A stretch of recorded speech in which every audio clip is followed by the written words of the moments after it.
Well, Stephen and Diana on Action News at 6. I uncovered a pattern of misconduct by the ex-chief's girlfriend, Lieutenant Monique Patterson. Incidents involving temper tantrums that landed her in criminal court 3 times and 4 reprimands from the police department.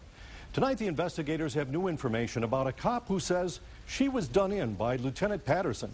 She's filed a lawsuit, and she's only talking to 7. This isn't about Lieutenant Patterson or the chief. It's about an abuse of power, and they abuse their power. Until recently, police officer Shonda Starks had a high-profile job on Mayor Dave Bing's Executive Protection Unit, and she loved the job. As I reported last week, Starks was suddenly transferred out, supposedly for gossiping about Chief Evans' romance with Lieutenant Monique Patterson. I mean, everyone was talking about it. It wasn't a secret. He was talking about it on his Facebook page. Everyone was discussing it. Starks says there's a lot more to the story, and now she's filed this lawsuit claiming the transfer was harassment. Anyone that knows Shonda Starks knows that I'm a stand-up type of person. This isn't the first time I've stood up in the department, and it won't be the last. I just think that this type of behavior needs to stop. You'll hear Starks' version of how this all went down in a minute. Right now, let me give you some background on her to set the stage. Starks came on the job 14 years ago, and I'm told she has an unblemished record. She was the first female ever to serve on the Detroit Police Honor Guard. Starks has a master's degree and recently ranked 23rd out of 320 officers on a promotional exam. She's been a patrol officer, worked special operations, and in the sex crimes unit. Starks says her troubles with Lieutenant Patterson started when she was working in the sex crimes unit.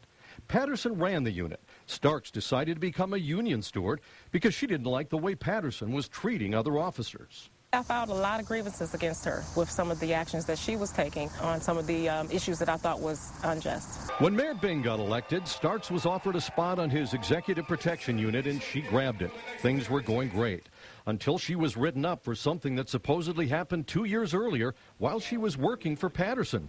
Starks told her bosses it was just a personal vendetta by Lieutenant Patterson. Then she was suddenly transferred to the Northeast District. The chief of police called my boss and said I was spreading vicious rumors about his personal business.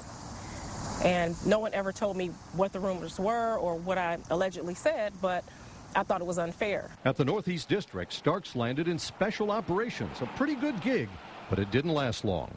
4 months later, she was moved to a patrol unit with a choice of the afternoon or midnight shift. According to the lawsuit, it was more harassment. Who do you think pulled the strings on that transfer? I think that it was either the chief or Monique, or both. Getting back at you. And it was very unfair. And there's more. Last December, Starks was invited back to the mayor's executive protection unit, but Chief Evans apparently blocked it. Every month they have been saying, you're coming back, you're coming back, you're coming back. So I was kind of waiting, and maybe about in April, they finally said the chief has convinced the mayor to not let you return, and I was devastated. So Shonda Starks went to the city Human Resources Department and filed a discrimination complaint.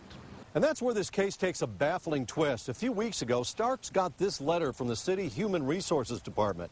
It says they didn't find enough evidence to support her complaint. Essentially, they said there was no case for discrimination or harassment. But how can that be? Just 3 weeks after Starks got that letter, Chief Evans was forced out. And Mayor Bing's chief communication officer told reporters Evans' treatment of Starks was one of several factors in his dismissal. Starks' lawyer says it just doesn't wash, and this case smacks of the same old Detroit politics. As one of my mentors said many years ago, same old beef stew warmed over.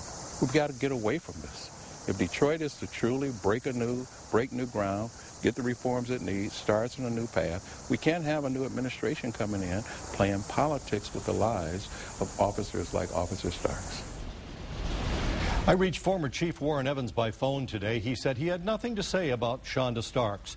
Lieutenant Patterson also declined to talk about her past issues with Starks or other accusations. We contacted the city of Detroit about the lawsuit, but did not hear back.